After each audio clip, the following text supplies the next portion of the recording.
Oh, ne muto yajja wano kyamaani ezo tujje eri empiranga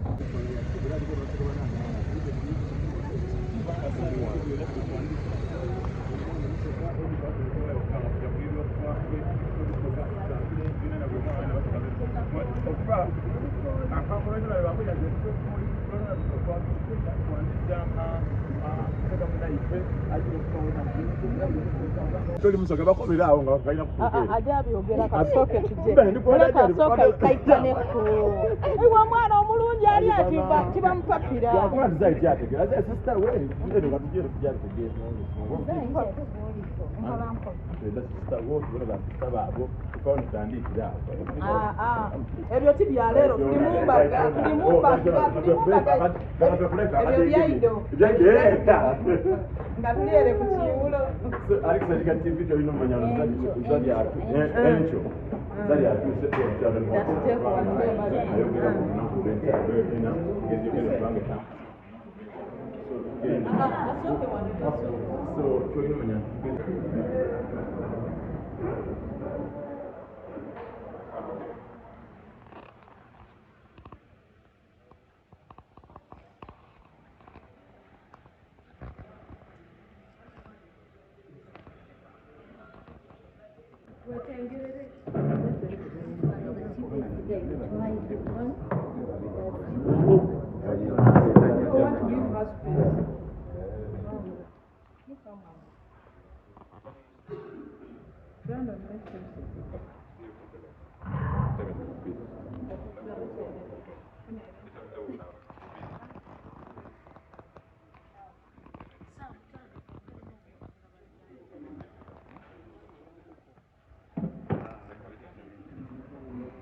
Lumenefu. So lero tuli wano olw'embaga eya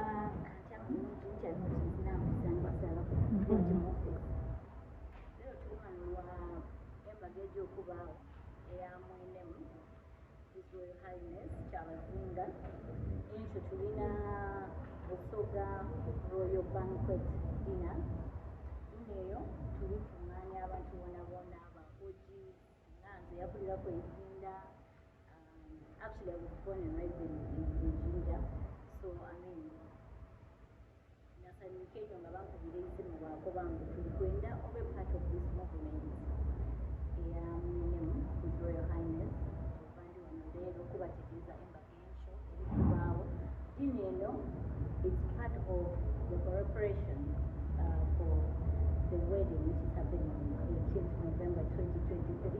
I ensure specifically dinner your fundraising for the royal wedding which is going to happen on the 18th.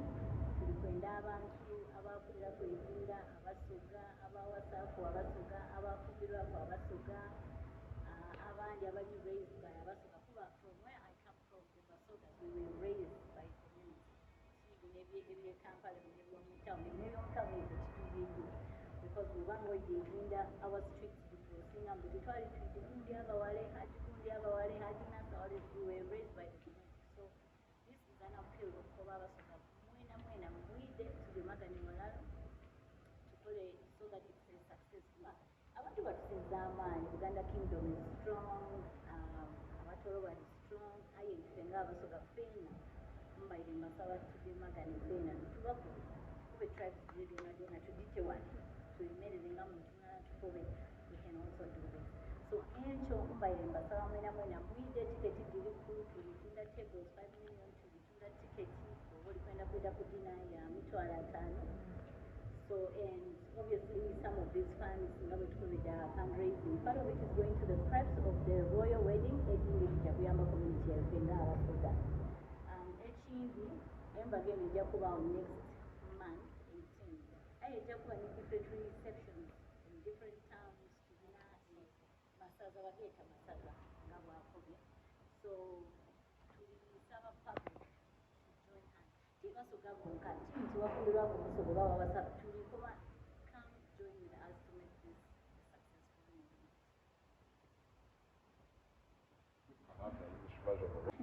The reason why we gathered here today, we gathered here because we have the Busoga Royal Banquet happening tomorrow at Kololo Commercial Grounds, Independence Grounds. The reason for the dinner, the gala dinner, is to get all Basogas together, those married to the Basogas, those involved in anything to do with Basogas, to come together and we raise this good cause of fundraising for the Royal Highness Kyabazinga towards the wedding preparations. We have the actual wedding happening on the 18th of November, so we are actually asking for everyone involved to come and experience this gala dinner with us and the fundraising as well. And she has been the one in charge connecting Zari here. And then I think she'll introduce the other people she has moved with. Tienda kukola Asobole aiba nkobe ati hata ngwe no muko waife. So I think you can introduce the people we have moved with. So that is the committee on the other side. On my side, I moved with my husband, Mama Messiah. He's part of me now.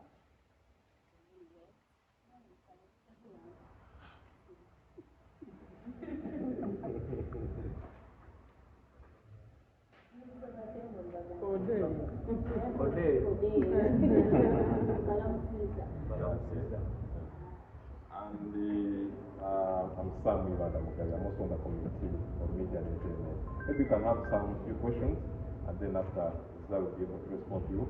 And briefly, the right honorable will have some few remarks before we close this press conference. And then you also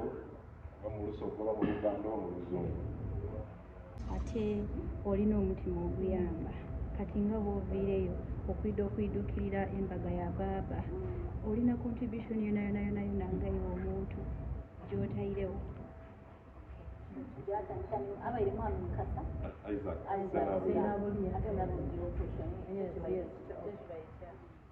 ekisookera irala ebitongole ebiviireyo eby'endawulo byabanga biguza emeeza n'abantu bona kinoomu bagula emeeza $1,500,000 era twaba n'abantu abaviireyo abagera okugula ekaadi $50,000.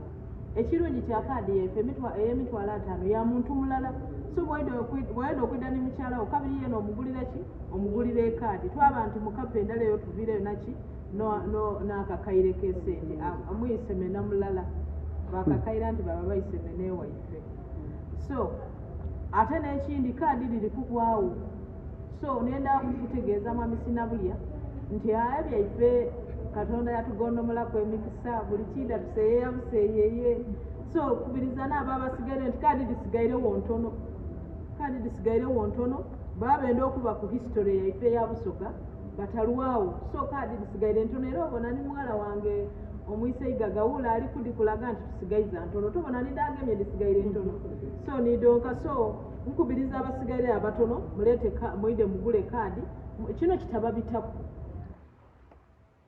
Yamuziza owondi alikakubago ekifaananyi ky'Omukolo kujja kuba kutya abantu baije batya baana muvwale ebiteeteeyi nga bali kujja ku mukolo omunene ogw'obugole guno gwaikwenda okuvaala ebiteeteeyi by'abagole abandi mwagaitayire emyaka gibise mingi oti ninze emyaka 24 mubire timukavala kunweda abagole tubagaire chance muvaala obugoye mwide mulimu abandi nga mukalifu na mukisa gwakubagaita muvaala obugoye nga bukulagira irala Katonda yakuwunda enkende eriwo bulungi oli kuvaala birebete by'omunda sikakirive gyevire irala obetuuka ku kirevu n'olunaku olwaido obenga ovaire olugoye nga bw'otambula oti nga niwe mwene wekyusa bwekyusa twabona nti tolikyusa mutwe gwonka aye nenkende yona eri kukyuka waire nze bana ate abaami mwidire mungoye gyebese black tie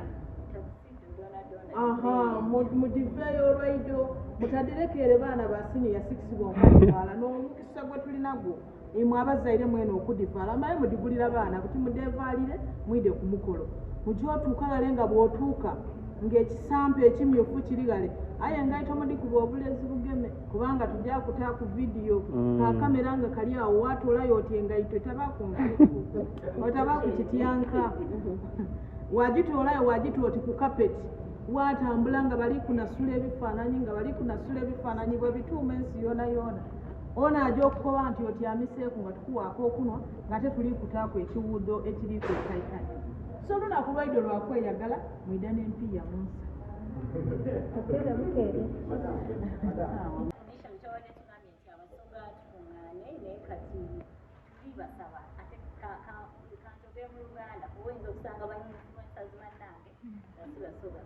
mujje mutwatireko ku nkozi yaffe eno ey'okuraisinga the Busoga Kingdom tulina gala dina enkya mbadde mbasabanga nze Zari one of ngammwe mujje mukwatireko kintu kyaffe kino naffe turaisingeko kafulaga kaffe kabeereyo batulabe kuba ebiseera ebisinga abasoga bakiyita basibu embuto eri abasoga kyemulina mpisa abasoga baafuuka abasoga tiktok ogiyingira yonna ejjudde basoga naye twabaki we are actually nice people. I'm proof. Zuena is proof. Tulina abasoga bangi radio was from enatulibana bebusoga so tubadde mbasabanga nze one of you Zari the boss lady mujje mutwatireko enkya ku gala ya dina yaffe eya mwenemu so I appeal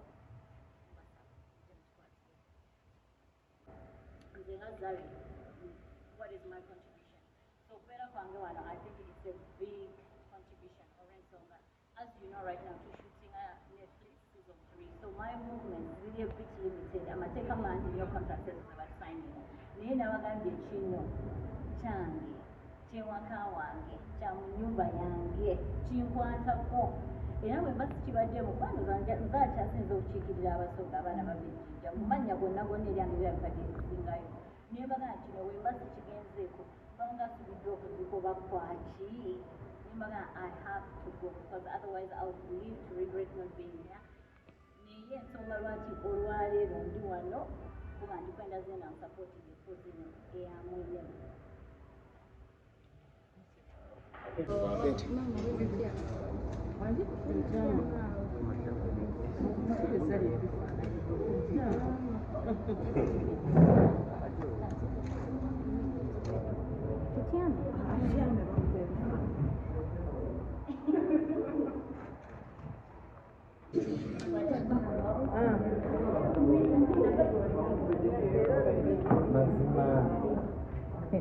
Muba